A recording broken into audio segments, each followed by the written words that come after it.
el Evangelio según San Marcos terminaría escrito por Marcos en el versículo 8. Es decir, que el último versículo del Evangelio según San Marcos diría: y ellas se fueron huyendo del sepulcro porque les había tomado temblor y espanto, ni decían nada a nadie porque tenían miedo. Punto. Y ahí termina el Evangelio. Lo que a continuación se relata no fue escrito por el evangelista Marcos, fue escrito por una persona que no se sabe. Es como una especie de conclusión. ¿Por qué Marcos no escribió desde el versículo 9 hasta el 20? Es decir, esos últimos 12 versículos. Bueno, probablemente murió, probablemente, no sé, podríamos ahí hacer todo tipo de especulaciones. Eso no significa de que los siguientes versículos, que justamente los que vamos a ver esta tarde, no sean bíblicos, no sean inspirados, en absoluto, sino que es obra de otro copista, es obra de otro autor.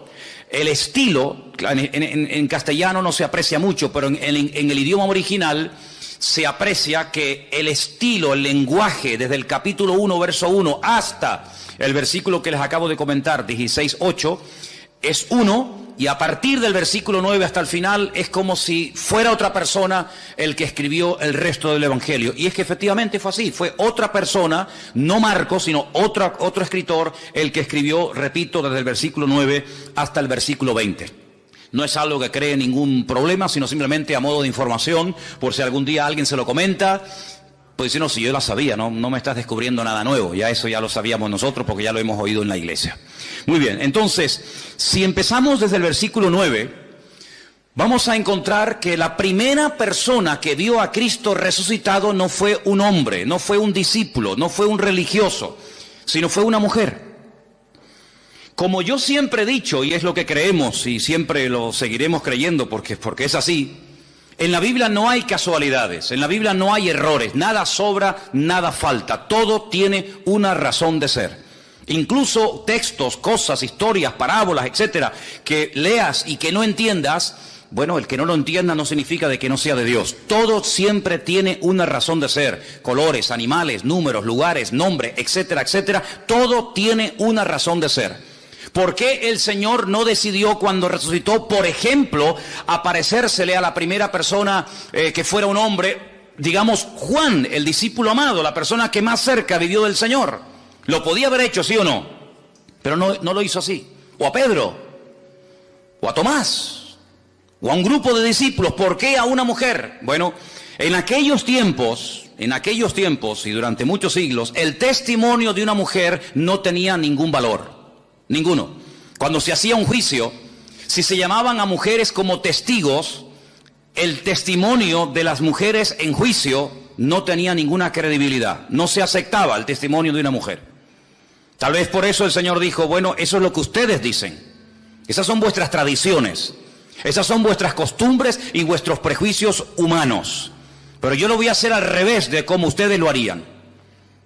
Porque muchas veces nos creemos en posesión de la verdad. Y muchas veces creemos que incluso hasta parte de nuestras costumbres y parte de nuestra cultura y la forma como adoramos y la forma como hablamos y la forma como vivimos, todo lo que decimos, hacemos está bien y es correcto. Y eso es lo que creían también los judíos de la época, que el testimonio de una mujer no valía nada, en absoluto. Y precisamente el Señor a quien primeramente se le presenta es a una mujer. Teniendo este dato en cuenta, teniendo esta información en cuenta, ahora ustedes pueden entender, en el versículo 10 dice, yendo ella, lo hizo saber a los que habían estado con él, que estaban tristes y llorando. Esta mujer viene con la buena nueva, la primera persona en la historia de la humanidad que predicó el mensaje de la resurrección de Cristo. No fue un hombre, fue una mujer, fue María Magdalena, que dice el versículo anterior, de la cual el Señor había expulsado 7 demonios. En ninguna parte de los evangelios nos dice la Biblia que María Magdalena, como a veces yo he escuchado, era una prostituta. Eso no dice la Biblia, eso no lo dice. Lo que sí dice la Biblia es que tenía serios, gravísimos problemas de tipo espiritual, concretamente 7 demonios. Y a todos el Señor los expulsó. Luego, cuando esta mujer no solamente es liberada, no solamente cambió su vida antes de la crucifixión, sino que ahora encima lo ve resucitado, sale corriendo porque sabe que sus discípulos lo están pasando mal. Dice aquí el versículo 10 que estaban tristes, evidentemente. No era para estar tirando cohetes, no era para estar saltando de alegría. Habían matado a aquel que ellos habían creído que era el verdadero Mesías. Y según ellos, se equivocaron. Tantos años, tantos milagros, tantas maravillas, tantas cosas que hicieron y viajaron y escucharon y vieron. Aparentemente no sirvieron para nada. Se volvieron a equivocar otra vez. Y ahora hay que volver a casa. Ahora hay que recoger velas, amigo. Ahora hay que volver a Galilea. Ahora hay que volver otra vez a la pesca. Ahora hay que volver marcha atrás. Y cuando lleguen al pueblo en Capernaum o en Tiberiades, como muchos de ellos vivían, muchos se reirán diciendo: ves, lo sabíamos que se habían equivocado, que ese hombre sí tenía un carisma tremendo, pero que no era el verdadero Mesías. Y por eso estaban tristes y llorando, porque para ellos había sido una desilusión haber dejado todo para seguir al maestro, y ahora resulta que el maestro está muerto. Pero en medio de este dolor, en medio de esta tristeza, una mujer llega y le dice: no, tranquilos, no pasa nada. Ha resucitado, lo he visto, he estado con él.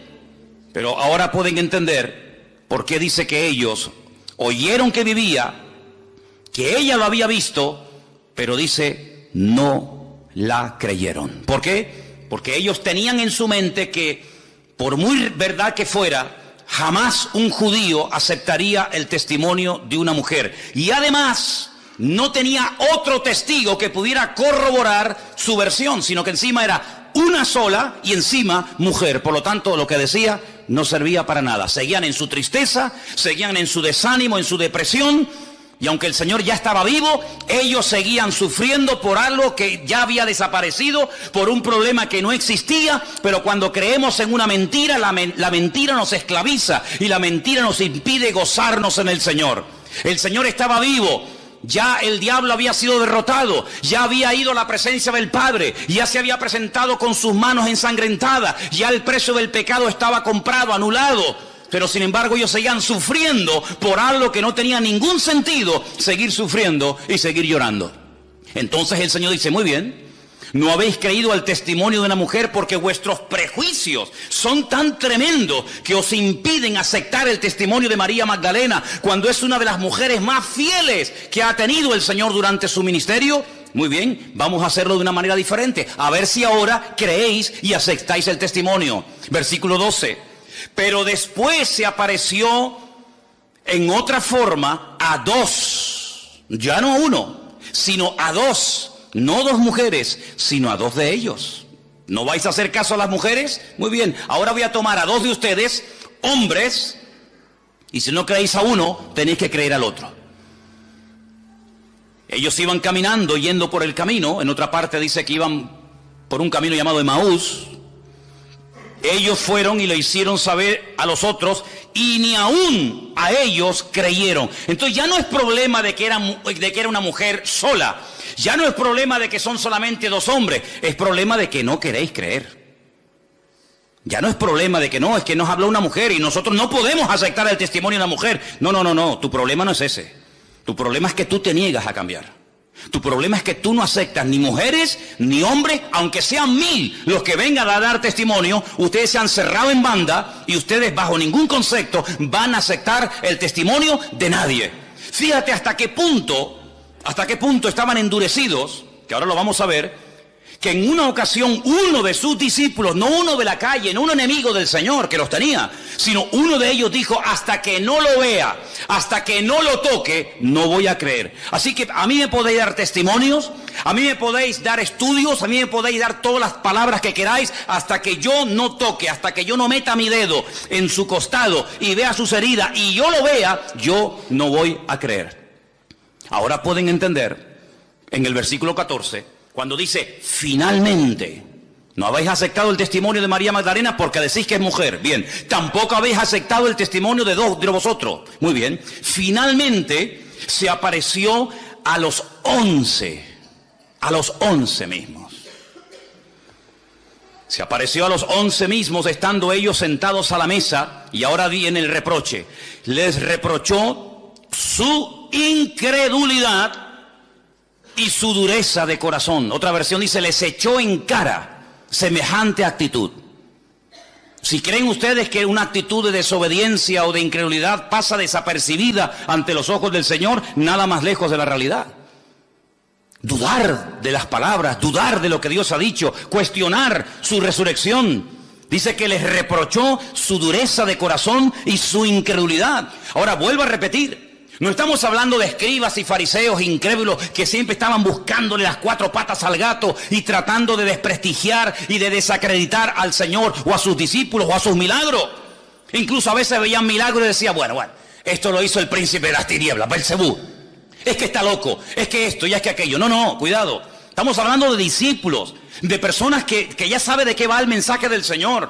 Personas que lo han visto, que han comido con Él, que han viajado con Él, que lo conocen íntima y privadamente, que todavía en esos hombres todavía quede vestigios y restos de incredulidad y de dureza de corazón. Es algo increíble, es algo increíble. Todavía después de 3 años tenéis estos problemas. Bueno, lamentablemente a veces la gente del mundo tiene como más apertura y son más crédulos para ciertas cosas que algunos que se llaman creyentes, que dice, bueno, ya será menos. El Señor les reprocha su corazón, como diciendo, esto no lo voy a pasar por alto. Ahora, el pasaje que vamos a leer nuevamente, desde el 14 hasta el 18, es un pasaje muy interesante porque son las últimas palabras del Señor Jesucristo. Y cuando las volvamos a leer, yo les voy a hacer una pregunta y tenéis que ser sinceros a la hora de responder. Y dicen así, versículo 15, les dijo, id por todo el mundo y predicaba el evangelio a toda criatura.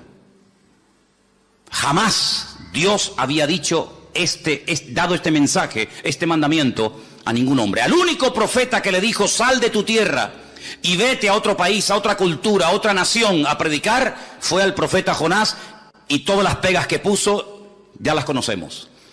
Ahora el Señor abre el abanico, dice no, ya se acabó eso de predicar solamente en Israel y solamente a los judíos, o bien en el norte, o bien en el sur, o bien en una tribu, o bien en otra tribu, ya eso se acabó. Ahora es a toda criatura y a todas las naciones de la tierra. Algo que para nosotros aparentemente es tan normal, para ellos era un escándalo. Porque ellos tenían metido hasta en el tuétano de sus huesos que a nadie más el Señor les iba a hablar y a bendecir como a ellos, porque ellos eran, como lo dice la Escritura, su especial tesoro. Y eso de compartir las bendiciones con gentiles, con paganos, con idólatras, ni se les pasaba por la cabeza. Pero ahora el Señor les dice, tenéis que ir por todas las naciones de la tierra predicando el evangelio. El que creyere y fuere bautizado será salvo, mas el que no creyere será condenado. Y ahora viene algo muy interesante a partir del versículo 17 y 18 que dice, y estas señales, no dice señales seguirán, porque claro, se dice señales y no especifica qué tipo de señales. Tendríamos que aceptar todo tipo de señales como de parte del Señor, y para que no caigamos en el error de abrirnos a todo ni cerrarnos a todo, el Señor dice estas señales, como diciendo, no son todo tipo de señales. Alguien dijo en una ocasión, bueno hermano, pero el Señor dijo en una ocasión que señales o cosas más grandes que el Señor haríamos. Sí, en cantidad, pero no en diversidad. Jamás le vamos a ganar al Señor absolutamente en nada. Lo que Él no hizo, tampoco te va a permitir a ti la oportunidad de poder hacerlo tú. Porque sería hacer cosas que Él no hizo, y repito, nunca le vamos a ganar al Señor absolutamente en nada. Claro, serán señales mucho más grandes, serán señales en diferentes naciones y países, pero estas señales, las que yo les voy a nombrar a continuación. Primero, en mi nombre echarán fuera demonios. Segundo, hablarán nuevas lenguas. Tercero, tomarán en las manos serpientes y si bebieren cosa mortífera no les hará daño. Cuarta, sobre los enfermos pondrán sus manos y sanarán. Estas son las 4 señales que abarcan lo natural, lo espiritual, lo físico, etcétera, que el Señor dice que seguirán a los que creen. No los que creen seguirán a las señales, que es muy diferente. Las señales siguen a los que creen, no los que creen siguen a las señales, porque al único que tenemos que seguir es al Señor y no las señales que hace el Señor. ¿Cuántos dicen amén? Bien. La pregunta que yo les quiero hacer ahora, después de leer estas 4 señales y de leer estos versículos, es: ¿cuántos aceptan? ¿Cuántos creen en esto que hemos leído en esta tarde? ¿Todo? Si aceptamos todo el pasaje, quiere decir que aceptamos lo que dice cada versículo con cada palabra y con cada cosa que nos dice y en cada una de las señales. ¿Ustedes creen que hoy en día se puede echar fuera demonios? ¿Estáis convencidos de ello? ¿Cuántos has echado tú?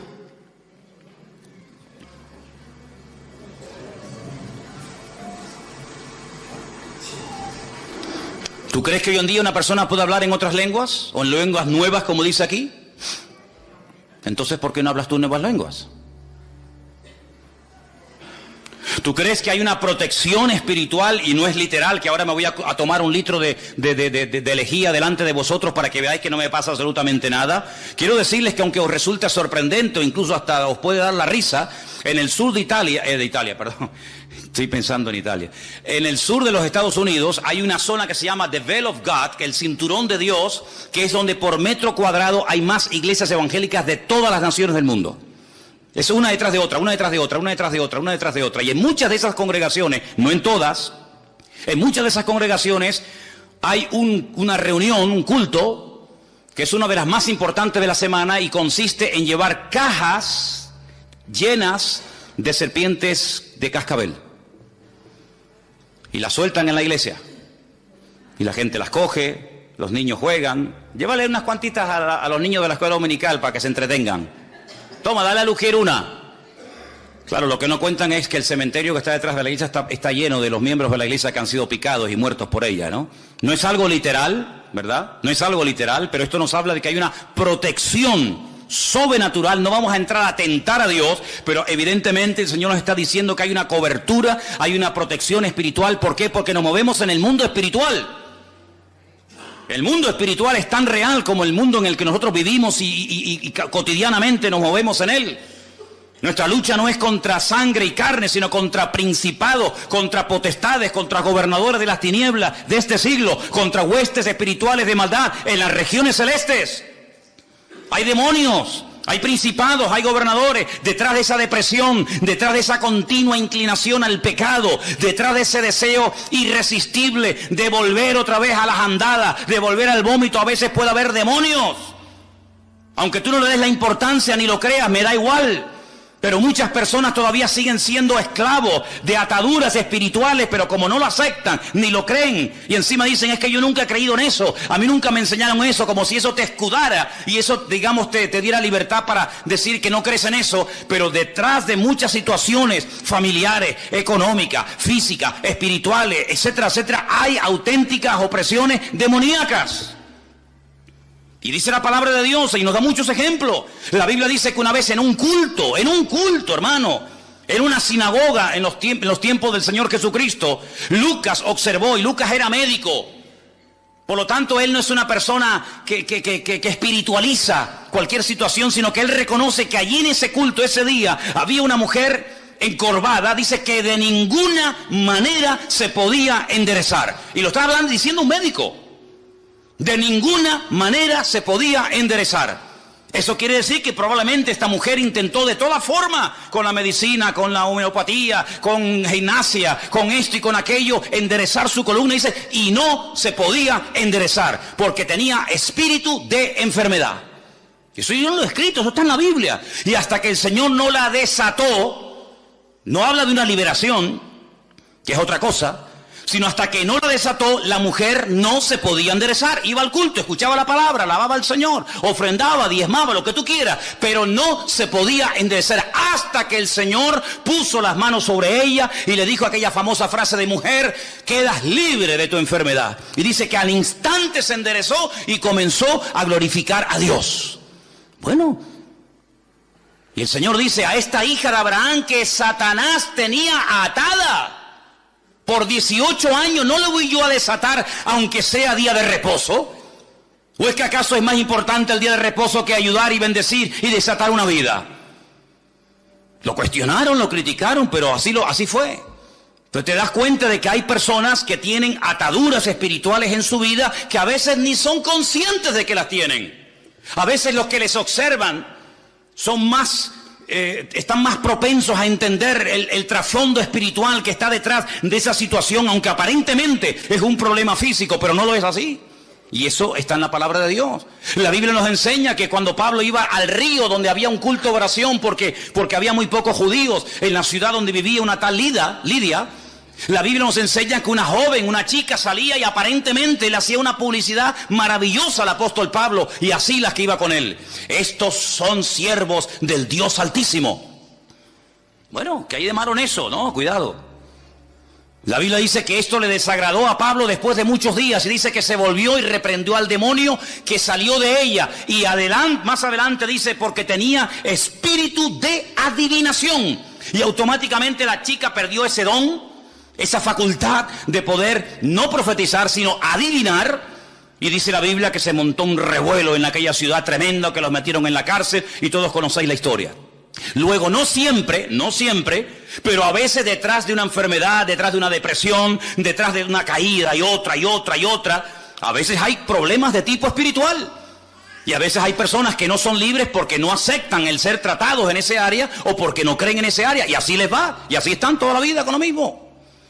Así que cuando vamos a la palabra del Señor nos encontramos que una de las señales, una de las responsabilidades de los hijos de Dios, de los que creen en su nombre, es libertar a los cautivos por Satanás. ¿Cuántos dicen amén? Y hay más gente con problemas espirituales a nuestro alrededor de lo que te puedas imaginar. Vete a una cárcel un día y te vas a dar cuenta que hay endemoniados ahí a punta pala. Y sé lo que digo, porque yo estuve 7 años allí. Todas las semanas iba allí.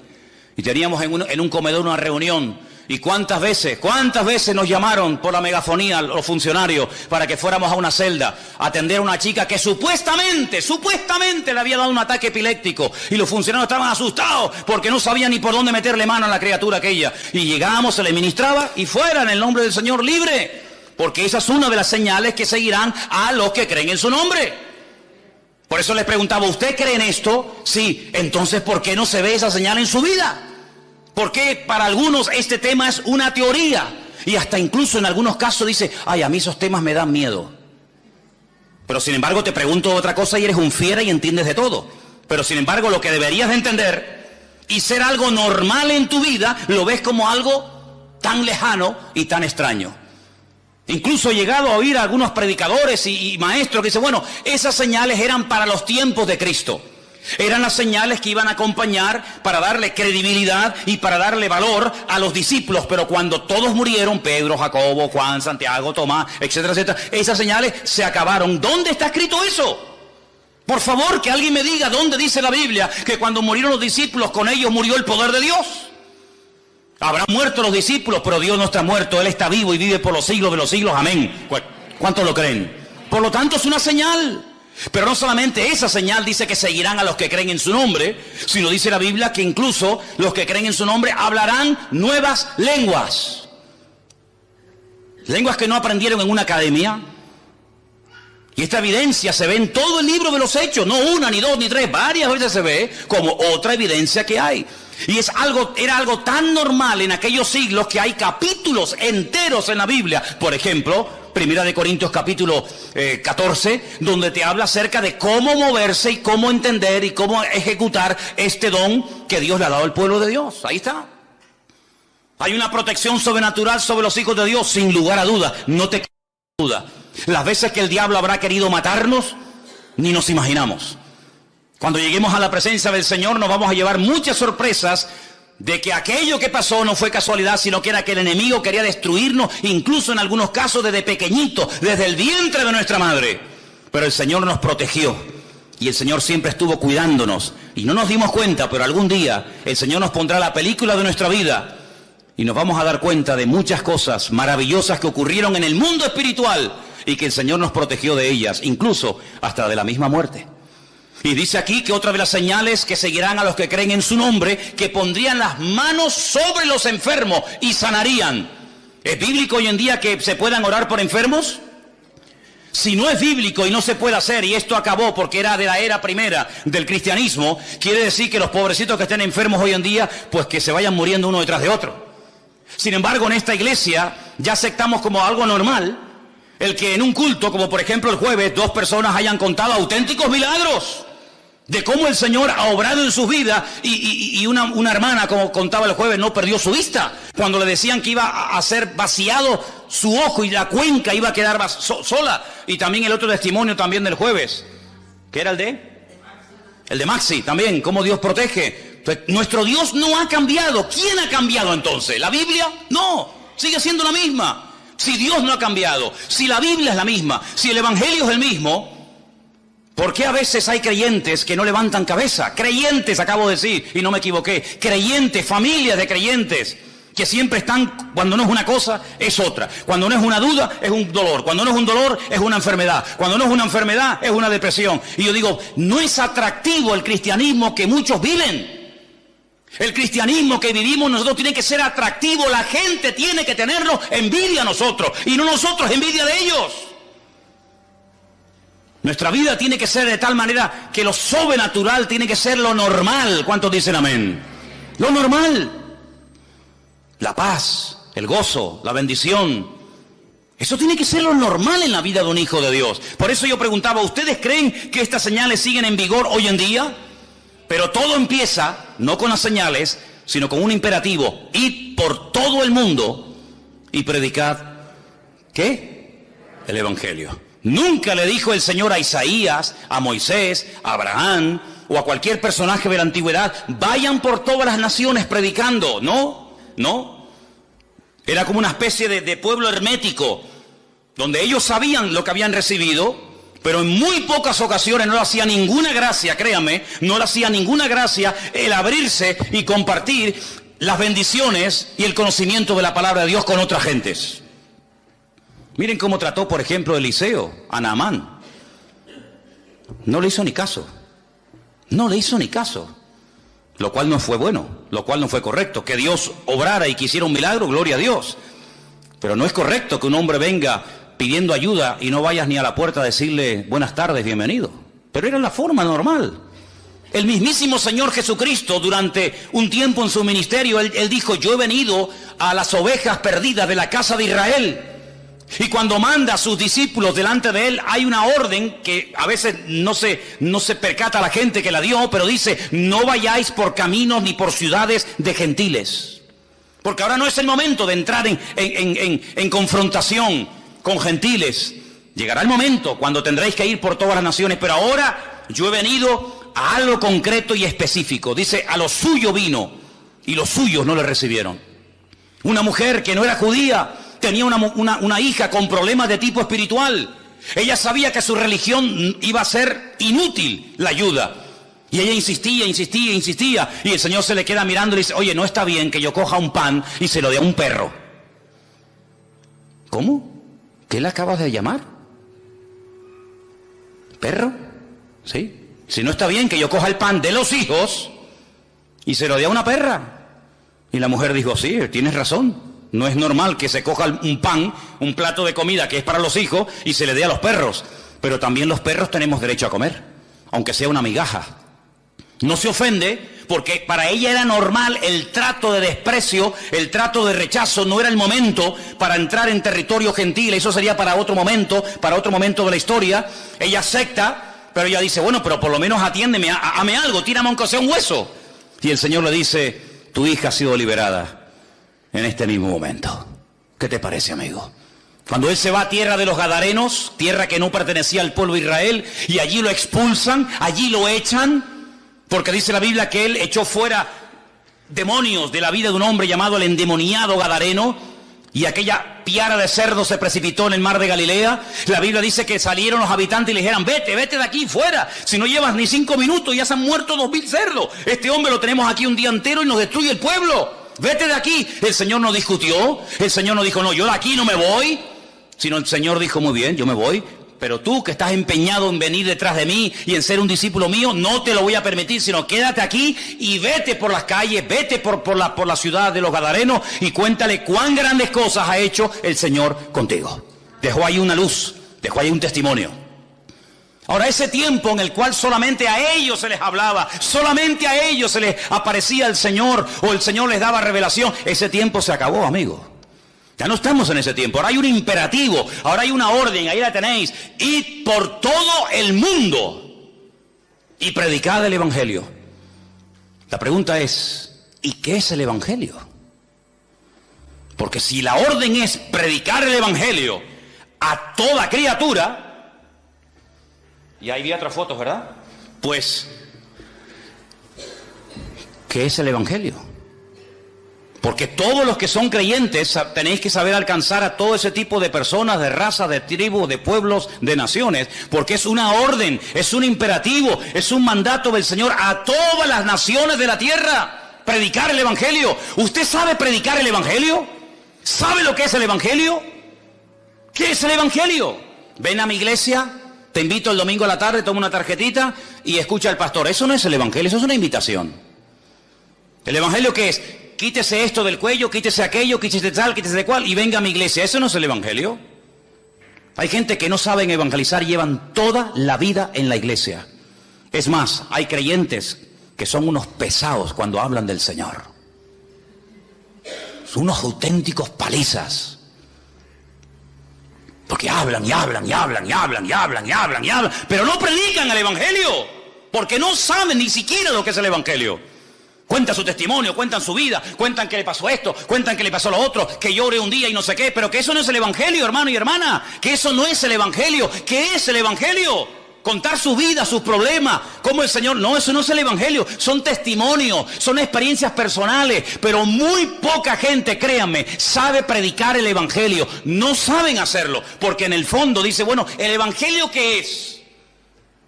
El Evangelio es una buena nueva, es una noticia que consiste en 3 elementos fundamentales. Si usted cuando predica el Evangelio no cuenta, no dice, no comparte estas 3 cosas, usted no está predicando el Evangelio. Usted está hablando del Señor, pero no está evangelizando. En todo mensaje evangelístico, en todo acto que usted haga para predicar el Evangelio, tiene que hablar sí o sí de la muerte de nuestro Señor Jesucristo. Pero la muerte, ¿por qué? ¿Por qué tuvo que morir Jesús? Si no murió de viejo, no murió de un infarto, sino que murió porque puso su vida voluntariamente para morir. ¿Por qué tuvo que morir? ¿Y por qué de esa manera tan cruel? Por una sencilla razón. Porque cuando Dios creó al hombre en el principio, lo creó sin pecado, lo creó sin mancha, lo creó inocente, lo creó con la libertad de poder acercarse y hablar con su Creador en cualquier momento y a cualquier hora y en cualquier lugar. Pero eso se acabó. Se desconectó el hombre de Dios por el pecado.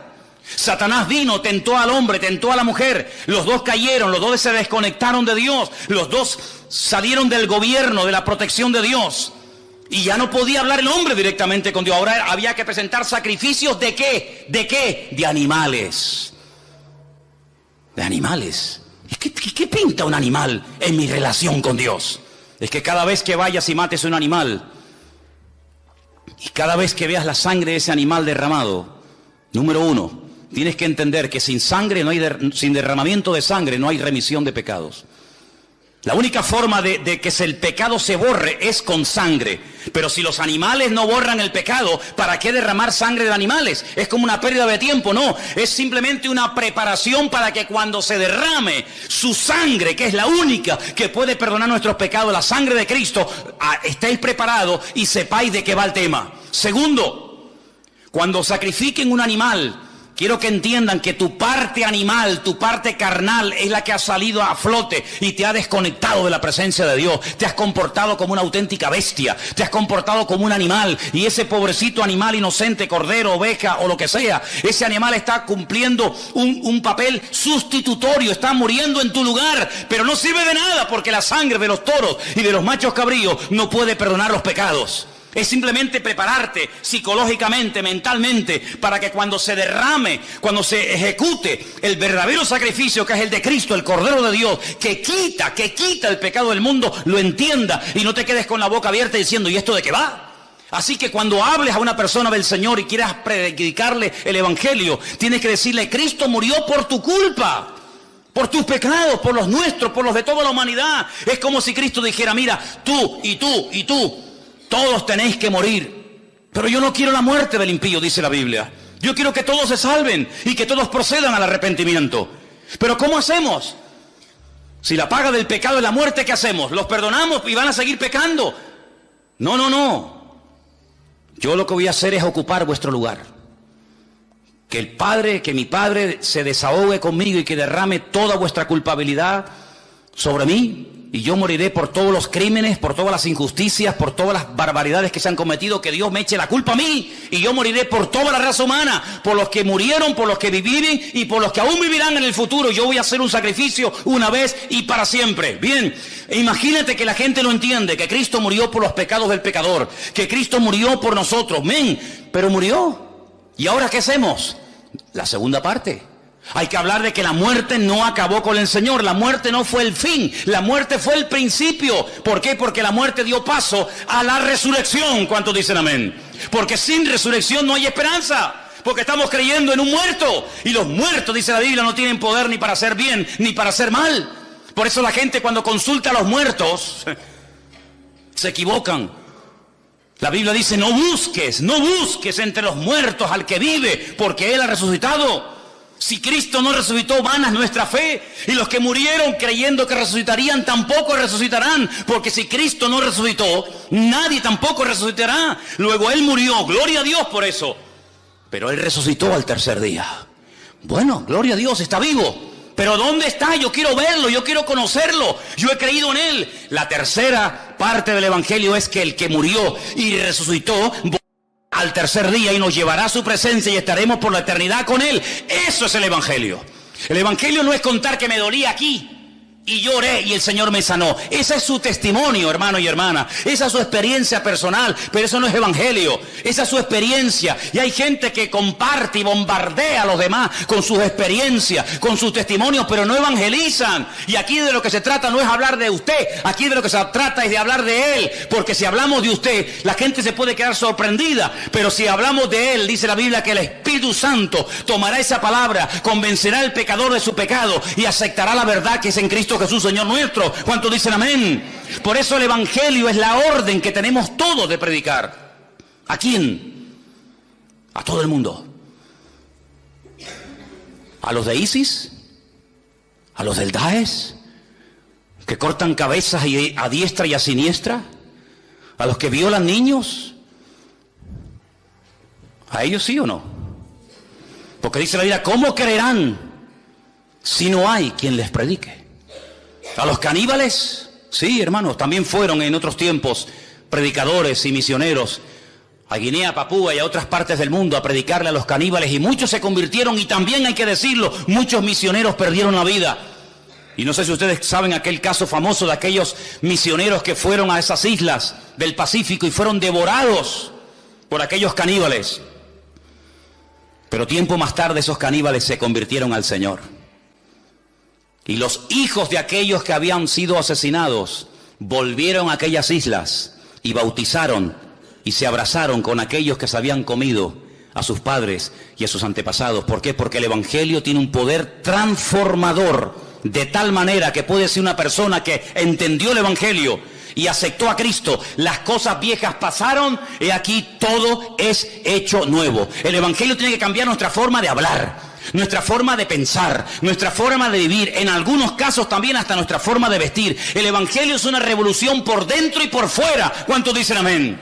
Dice la Biblia que el que dice que aceptó a Cristo, que entendió el Evangelio y sigue pecando, no ha entendido nada, porque el Evangelio es cambio total, absoluto y radical. Y algunos dicen, bueno, vamos cambiando poco a poco. ¿Quién se dejaría de envenenar poco a poco?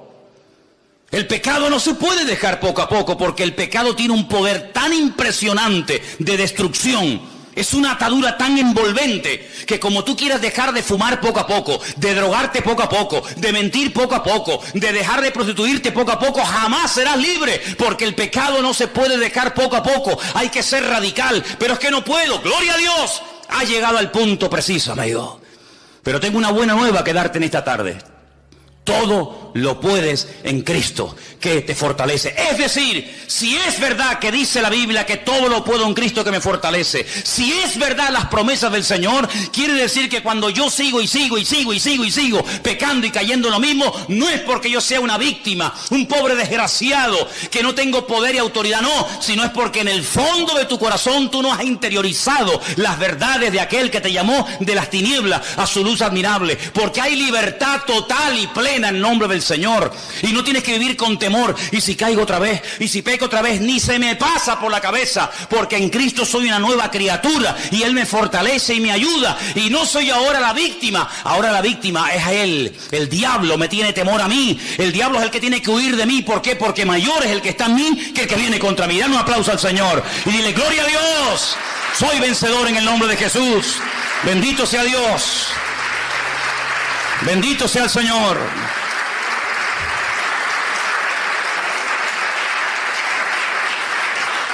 Amplía el radio de acción. Jerusalén, Samaria, Judea y hasta lo último de la tierra. Amplía el radio de acción. Amplía el radio de la audiencia. Ya no solamente a los judíos de Jerusalén, sino ahora es a todas las naciones de la tierra, a los romanos, a los griegos, a los cartagineses, a estos y aquellos. Así que amplía el campo, amplía la audiencia, amplía los requisitos, porque aquí también hay requisitos, En el Antiguo Testamento a nadie se le hablaba de convertirse. ¿Convertirse a qué? En el Antiguo Testamento se hacían prosélitos. ¿Qué es un prosélito? El que se convertía, el que dejaba sus ritos, el que dejaba su idolatría y se hacía judío. ¿Y cómo se hace una persona judía? ¿Cómo si yo quiero ser judío, cómo hago? Te tienes que circuncidar si eres hombre. Tienes que sumergirte en una pileta que se llama mikveh. Tienes que cambiarte el nombre. Y tienes que dejar tu antigua vida y comenzar a creer lo que dice la Torá, lo que dice la ley. Eso es lo que se hacía. Pero ahora, cuando vamos al Nuevo Testamento, nos encontramos que dice: primeramente ustedes tienen que creer. Y luego tienen que manifestar esa creencia en público. ¿Cómo? Bautizándote. En el nombre del Padre, del Hijo, del Espíritu Santo nos bautizamos. Como señal pública. ¿Cuándo? En la Biblia, al momento, al instante. Y finalmente el Señor amplía el radio de señales. ¿Por qué? Porque si vas al Antiguo Testamento, te vas a encontrar que generalmente Dios utilizaba y hablaba y se manifestaba a través de un profeta. Da igual si fuera Samuel, Jeremías o quien fuera. Ahora, sobre toda criatura, Dios ha derramado su Espíritu. Si la iglesia entendiera, el día que los creyentes de todas las naciones de la tierra entendieran que ya no tiene el Señor un escogido allí en Jerusalén, otro escogido allí en Manhattan, otro ungido en no sé qué sitio, sino que ahora todos y cada uno de nosotros podemos ser instrumento y debemos ser instrumento en las manos del Señor, ese día pondríamos el mundo patas arriba. Pero algunos no terminan de creerse que usted no está en el mundo para hacerse rico. Algunos no terminan de entender que no estamos en el mundo para vivir la gran vida y olvidarnos de que nuestra gran obligación y responsabilidad en el mundo es anunciar las virtudes de aquel que nos llamó de las tinieblas a su luz admirable. Eso es lo que dice la palabra. Y por eso dice que cuando hubo persecución en Jerusalén, los que fueron perseguidos salían y a todas partes donde iban, lo primero que hacían no era buscar la casa, no era buscar el trabajo, lo primero que hacían era predicar el Evangelio. Y claro, eran una explosión de poder de Dios por Samaria, por Judea, por Fenicia, por Roma, por todas partes de la tierra. De tal manera que el reino de Dios se expandía, no a través de 4 ungidos, no a través de 4 super predicadores, no a través de 4 mega iglesias, sino se compartía el Evangelio a través de todos y de cada uno de los creyentes. Un diácono de la iglesia, por ejemplo, de Jerusalén, un tal Felipe, que era un diácono, uno que servía en las mesas, uno que ayudaba a la hora de compartir los alimentos, a la hora de la comida. Sí, un diácono, un hermano, sí, muy bien, pero que salió a Samaria y dice: bueno, ya no tengo pastor, ya no tengo iglesia, ya no tenemos culto, ¿y ahora qué hacemos? Pues vamos a hacer el culto nosotros. ¿Dónde? En la calle. Vamos a predicar la palabra, vamos a predicar el Evangelio. Y dice que comenzaron la gente a ser liberada, enfermos sanados, gente cambiada por el poder de Dios. Llegó la noticia a Jerusalén. Mandan a Pedro y a Juan: oye, vayan para allá a ver qué pasa con este Felipe, que aquí el hombre era calladito, no hacía gran polvareda, no hacía mucho ruido, pero este hombre llegó allí, se puso las pilas y se convirtió de la noche a la mañana en Felipe el evangelista. predicando la palabra. Así eran como vivían los cristianos. Pero ¿cómo viven los cristianos hoy en día? Desde que se levantan hasta que se acuestan solamente piensan en una cosa: ¿cómo voy a pagar la luz? ¿Cómo voy a pagar los recibos de la casa? ¿Cómo voy a pagar el alquiler? ¿Cómo voy a pagar esto? Esas son las preocupaciones de los cristianos. Y ahora ha salido un móvil nuevo y un ordenador nuevo, y ahora ha salido un coche nuevo. Esas son las tonterías. Sin embargo, en aquellos tiempos había una obsesión. Sí, estaban obsesionados, no me he equivocado al decir esta palabra. Estaban obsesionados con una cosa: llevar a todo el mundo a los pies de Cristo. No tenían los medios que tenemos nosotros. Ay, si Pablo hubiera tenido Skype, si Pablo hubiera tenido Facebook, si Pablo hubiera tenido WhatsApp, madre mía, hubiera sido tremendo. Era el boca a boca, el tú a tú. Pero dice la Biblia que un día Pablo se sentó y dice: todo lo he llenado, desde Ilírico hasta Iconio, todo lo he llenado del Evangelio. Y hasta después de muerto sigue hablando, porque dejó la palabra, las epístolas escritas, que siguen siendo de bendición para todos y para cada uno de nosotros.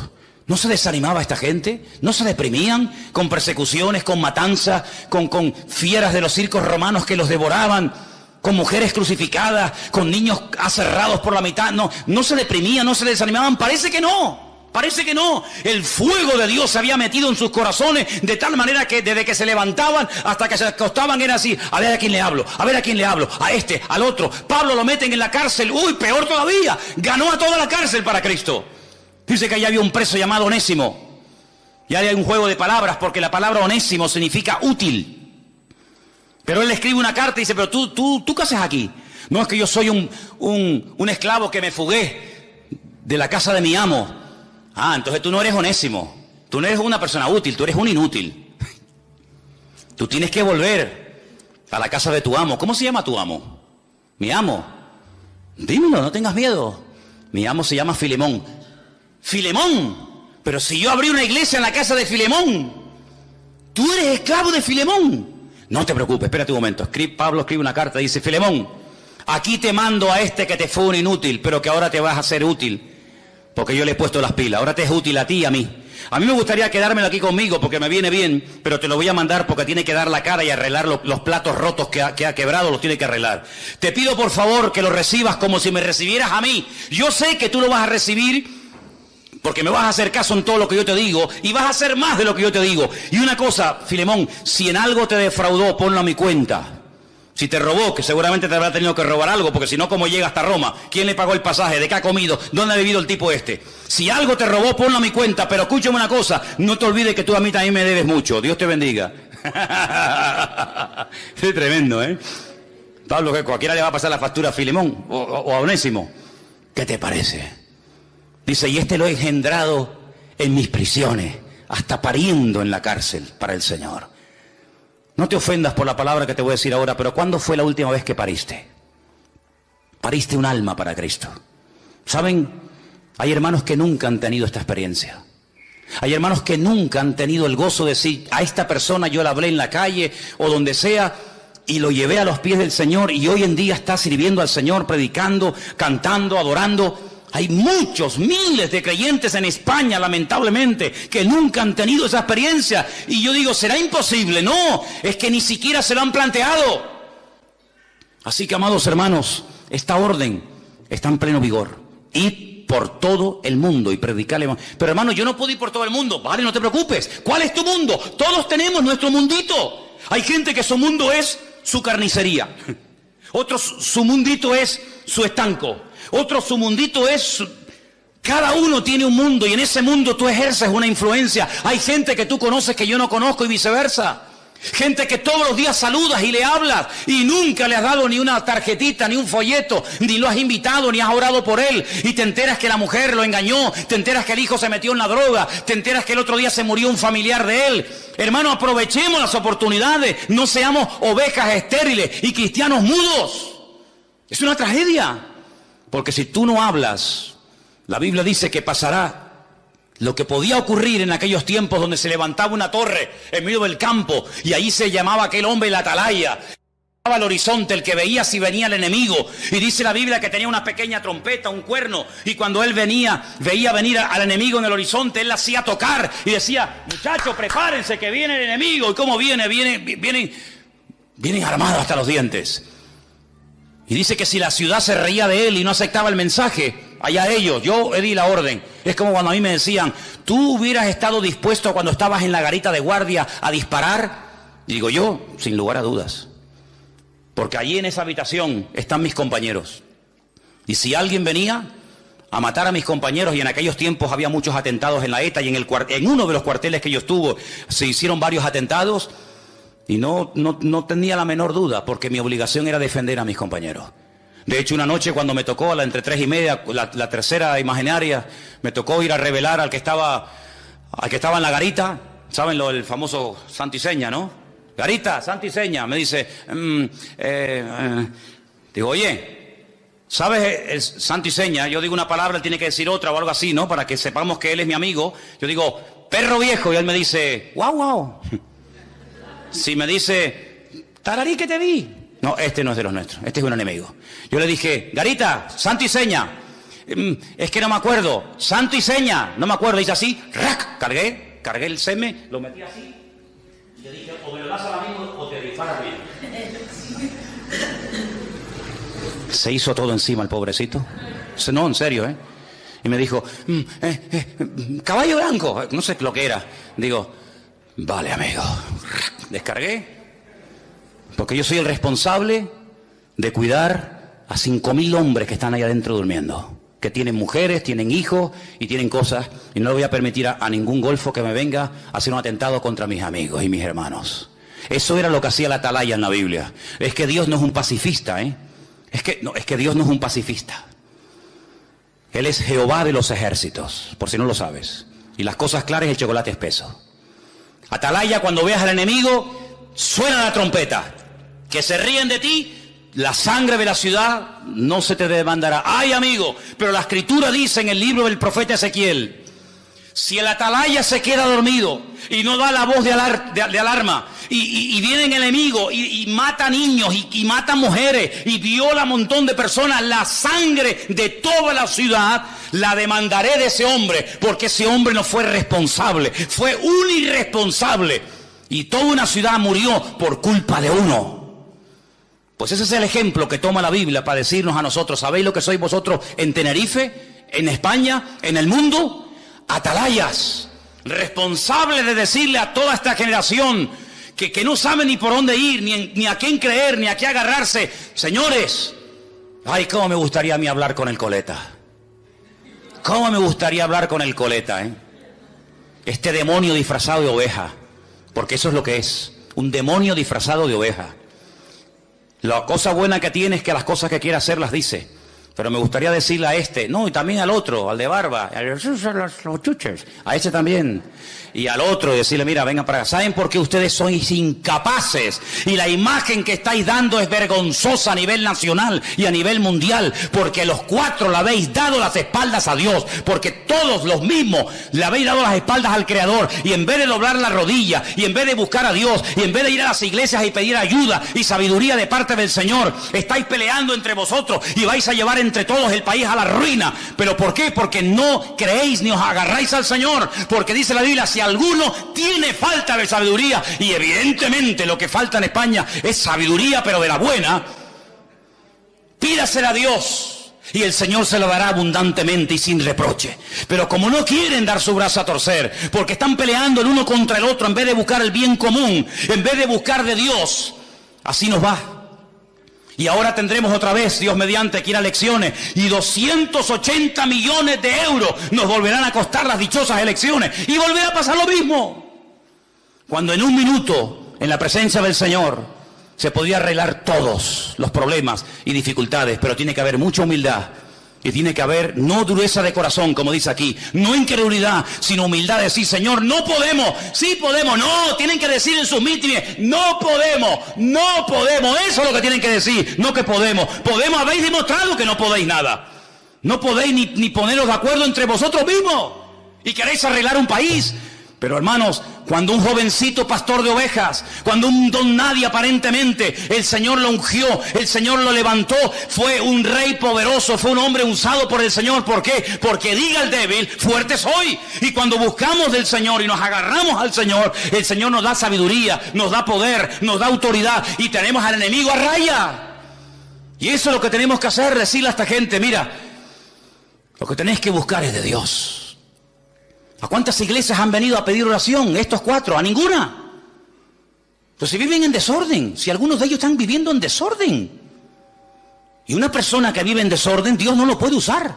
Dios no puede bendecir a un político, me da igual si se llama político, pastor, evangelista, orden, que no sabe poner en orden su vida privada, vas a intentar poner en orden la vida de un país. El que no es fiel en lo poco, tampoco puede ser fiel sobre lo mucho. Si te doy un billete de 50 euros y me lo pierdes o te lo gastas en chucherías y en boberías, ¿te voy a dar 500? ¿Estamos locos o qué? Cristianos sí, pero bobos no. Y por eso dice la Biblia que tenemos que predicar el Evangelio, porque nadie lo hace, porque nadie lo dice. ¿Quién predica el Evangelio? ¿Dónde se oye predicar el Evangelio? En ninguna parte. Pero amados hermanos, ha llegado un momento histórico. Es nuestro momento. Y mañana cuando salgan por las calles, cuando vayas a la universidad, cuando vayas a trabajar, cuando vayas a donde vayas, mentalice, tu primera prioridad no es buscarte los garbanzos. Tu primera prioridad es buscar el reino de Dios y su justicia y predicar la palabra. Y te digo más, si tienes tiempo libre, aprovéchalo. No estés todo el día rascándote la panza, mirando al techo y quejándote, sino di, Señor, gracias porque hay algo que yo no puedo comprar con dinero, que es el tiempo libre. Y tú me has dado tiempo libre para alcanzar personas que están ahora mismo pensando tal vez en quitarse la vida. Y termino diciendo algo. Imagínate una ama de casa. Estaba en su casa el otro día limpiando los platos, maquillándose. No, perdone si lo hago mal, es que yo nunca me he maquillado. Maquillándose, no sé si se empieza por aquí o por allá. Miriam me ha explicado varias veces, pero ni quiero aprender, ni me interesa. Se estaba maquillando, se estaba poniendo los pantalones, los calcetines, estaba viendo la televisión y de repente, ¡fum! En segundos se cayó el edificio. ¿Pero quién iba a pensar en eso? ¿Que se va a caer un edificio dónde? Aquí en Tenerife. ¿Dónde se cayó un edificio? En Tenerife. ¿Pero dónde? En la zona turística. Un edificio. Estamos locos. ¿Cómo se va a caer un edificio? Sí, se cayó un edificio. Sí, lo sabéis, ¿no? ¿Pero quién le iba a decir a esa señora, a ese hombre, a ese extranjero, que también había algunos? ¿Quién le iba a decir que iba a estar en un piso una mañana tranquilo, sin un ataque terrorista, sin una bomba, sino así, ¡pum!, de golpe y porrazo se le iba a venir encima al edificio? Y creo que ya van 7 muertos. Ay, amigo. ¿Y si esas personas nadie les predicó el Evangelio? ¿Dónde están ahora mismo? ¿Tendrán posibilidad en la muerte de arrepentirse de sus pecados y pedir perdón a Dios? Pues yo sé que te gustaría, algunos dirían, hombre, no hay otra oportunidad, yo te tengo que decir lo que hay. No. Es decir, que la persona solamente tiene en la vida esta vida para reconciliarse con Dios. No hay reencarnación, no hay segunda, tercera o cuarta oportunidad, no. Pero es que en el budismo, es que yo no soy budista, yo soy cristiano. Si te gusta más el budismo, pues ya sabes lo que tienes que hacer. Cada uno que se busque su camino. Pero la Biblia dice, está establecido por Dios que todos los hombres mueran una sola vez y después de esto el juicio. Hebreos 9:27. Luego, si ahora no aprovecho mi oportunidad, si ahora me río, si ahora paso de todo, como en los días de Noé, amigo, nunca tendrás otra oportunidad para reconciliarte con Dios. Entonces quiere decir que puede ser que yo me esté todos los días rodeando y hablando con personas que Dios las puso en mi camino y yo nunca me atreví a hablarles del Señor, y yo como el atalaya del barrio, como el atalaya de la universidad, como el atalaya de ese trabajo, yo no le hablé, y esa persona puede ser que se condene eternamente por mi culpa porque yo no le hablé del Señor. ¿Es esto así de crudo? Entonces esto es más serio de lo que yo pensaba. Es que el Evangelio es muy serio. Es que el Evangelio no es para señoritos. Los señoritos están en los cortijos en Andalucía y montan a caballo, tienen una garrocha, ¿verdad? Y van así. Y llevan a la señora atrás con las piernas así. Los señoritos sí, pero en las iglesias no hay señoritos. En las iglesias hay guerreros. Y los guerreros a lo que se dedican es a guerrear. ¿Contra quién? Contra el diablo y contra los demonios. Y esa es nuestra obligación, ir por todo el mundo y predicar el Evangelio a toda criatura. En esta semana tienes que hablarle a alguien del Señor. Ora. Esa persona ya está ahí preparada. Esa persona ya está ahí buscando de Dios. Pero nadie se ha atrevido a acercarse. Y quiero solamente decir un detalle más. Un hombre, uno solo, en un desierto. ¿Quién encuentra un hombre en un desierto? Es como una aguja en un pajar. Bueno, hay gente que es tan gafe que se sentó encima del pajar y se pinchó con la aguja. Pero bueno, es de todo en la vida. Un hombre en el desierto, solito. Pobrecito, había viajado desde Etiopía hasta Jerusalén. Yo no sé si hablaría hebreo, no tengo ni idea. Pero cuando llega a Jerusalén, dice que va para adorar a Dios. Pero si tú eres etíope, tú eres hombre de color, tú eres eunuco, tú eres gentil, a ti no te van a dejar ni entrar a la puerta, muchacho. Pero igualmente voy a subir porque yo quiero adorar a Dios. Yo no sé cómo hizo, pero seguramente pagando una inmensa cantidad de dinero logró comprar un trocito del pergamino del profeta Isaías. Mira qué bueno, el capítulo 53. Todo el libro no, porque no, pero un trocito. Y cuando volvía leyéndolo. Yo no sé si es porque no entendía muy bien el hebreo o por lo que fuera. Dice que leía y no entendía nada. Y de repente el Señor le dice a Felipe, aquel que les acabo de comentar que estaba en Samaria, en medio de una vorágine, una campaña alucinante: Felipe, vete al desierto. Y no dice, yo ahora no puedo ir, ahora al desierto. ¿Y al desierto para qué? No puedo ir mañana. ¿Y por qué tengo que ir yo? ¿Por qué no mandas a este? Además, al desierto, yo me acabo de comprar una casita ahora. Yo no voy a ir al desierto ahora, más a mí el calor me mata. Ahí se va Felipe, el obediente, al desierto, en obediencia. Nunca te vas a equivocar por obedecer al Señor. Aunque te mande al desierto, es mejor irse en obediencia al desierto que en irse en rebeldía a un lugar donde aparentemente hay de todo. Y dice que de repente ve que viene un carromato a lo lejos de un hombre. Claro, él sabe perfectamente lo que está leyendo, porque este es convertido, este es judío, este sabe. Y oye, como cordero fue llevado al matadero y no se le hizo justicia y tal. Dice, ay, está leyendo el profeta Isaías, el capítulo más mesiánico de toda la Biblia. Fíjate qué mesiánico es, que hasta el día de hoy en muchas sinagogas se prohíbe leer ese capítulo, porque es demasiado mesiánico. No lo dejan leer. Porque el que lea ese capítulo o tiene que ser cabezón o te conviertes sí o sí.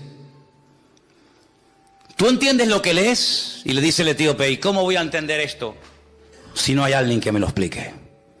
Te puedes subir al carro y me vas explicando de lo que habla, si habla del mismo, si habla de otro hombre, y dice, venga, ahora mismo, estuvieron viajando no sé cuántos días, calor abrasador terrible. Y le estuvo explicando el evangelio de tal manera que llegó un momento en el que el etíope dijo, para un momentito el carro, mira, aquí hay un pequeño charquito, un pequeño oasis, ¿hay algún impedimento para que ahora que entiendo y por fin he entendido el evangelio, yo sea bautizado? Porque dice, el que crea y sea bautizado. Yo puedo ser bautizado aunque sea eunuco, aunque sea de otra raza, aunque sea de otra etnia, aunque sea gentil. Y dice, si crees en Jesucristo, bien puedes. Los dos dice que descendieron al agua, lo bautizó, y en ese momento dice la Biblia algo increíble. Yo sé que tú lo crees, porque si no ya me contarás. Dice que el Señor arrebató a Felipe, nunca más se volvieron a ver el uno al otro. Felipe apareció en la otra punta del país, en Azoto, pero dice la Escritura, y quédate con esto, y siguió el etíope gozoso su camino. ¿Y cuál es el país de África donde en aquellos tiempos había más cristianos y más creyentes? En Etiopía. Porque ganó a uno. Y ese uno, sabe Dios, ganó a centenares y ganó a miles. Ese uno está allá afuera esperándote a ti. Y a ti, y a ti, y a cada uno de nosotros. Solamente es cuestión de decirle, Señor, dime dónde está. Aunque sea a las 4 de la mañana voy, porque está a punto de caramelo. Si tú eres sensible a la voz del Señor, en esta semana nos podemos llevar muchas sorpresas. ¿Cuántos dicen amén? Cierra tus ojos, vamos a orar al Señor. Ahí donde estás. Recuerda esto, predicar el evangelio no es un entretenimiento, no es solamente algo de los pastores o evangelistas o misioneros. Predicar el evangelio es un deber, es una responsabilidad de todo creyente. Y más fácil imposible. ¿A quién? A todo el mundo. ¿Dónde? En cualquier parte. ¿A qué hora? Cualquiera. Muerte, resurrección y segunda venida. Y al final le dices a la persona, ¿crees que Jesucristo murió, resucitó de la muerte al tercer día y lo quieres confesar con tus labios? Si lo hace, dice, será salvo. Así de fácil, así de fácil. Somos nosotros los que hemos complicado las cosas, pero es así de fácil. El Señor nos da a todos la oportunidad y el privilegio de poder llevar almas. a los pies de Cristo. Bendito sea tu nombre, Dios. Santo, te damos gracias en esta tarde, Padre, porque no solamente sabemos que hay que hacerlo, sino que además tenemos el gran privilegio de saber que si lo hago, hay señales que acompañarán la exposición de tu palabra. Y a veces no hemos visto más señales porque al no predicar el Evangelio, ¿para qué queremos las señales? Pero cuando se expone la palabra, cuando se predica el Evangelio, las señales avalan el mensaje. Bendito sea tu nombre. Y pedimos, Señor, que pongas en nuestros corazones el fuego de Dios, el fuego santo de Dios, para ganar almas y tener el honor de poder parir y llevar personas inconversas al conocimiento de la verdad.